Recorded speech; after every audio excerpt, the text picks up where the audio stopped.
Now, your weekly Wolfpack Sports Update, brought to you by News 5. Hi, I'm Lee Douglas. We've got some catching up to do. Time for another Wolfpack Sports Update. Let's start with the CSU-Pueblo volleyball team.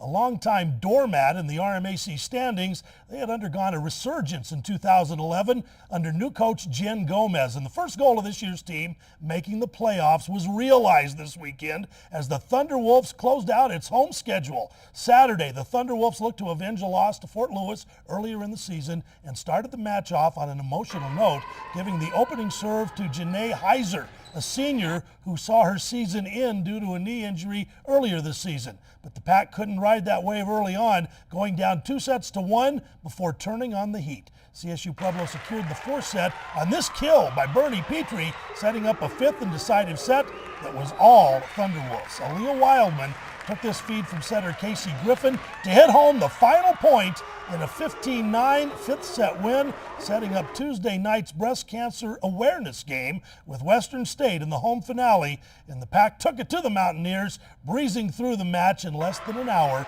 The decisive point came in anticlimactic fashion on a Western State attack error, sending the ThunderWolves to the playoffs for the first time since 2006. CSU Pueblo, now atop the RMAC West Division, still has a shot to sew up its first ever division title with 3 matches remaining in the regular season.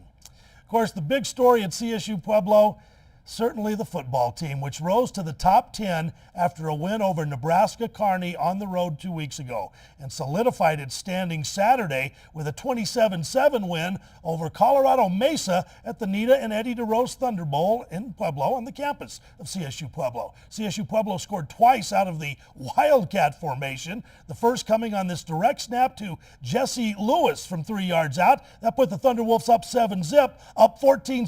CSU Pueblo was again near the goal line as tailback Jamal Johnson took a direct snap and fired it to Roger Fannenschmidt for his second touchdown catch of the night as the Thunderwolves rolled to victory. The outcome of this game was huge for the Thunderwolves. CSU Pueblo climbed to 7th in the AFCA USA Today coaches poll. More important than that, however, the Thunderwolves weighed in as the top-ranked team in the region in the first regional rankings, which were released this week by the NCAA. These rankings are the most important since that is what determines seeding in the national playoffs. As the top-ranked team in the region, the Pack is in line for its first home playoff game since 1982. Stay tuned. We'll keep you posted.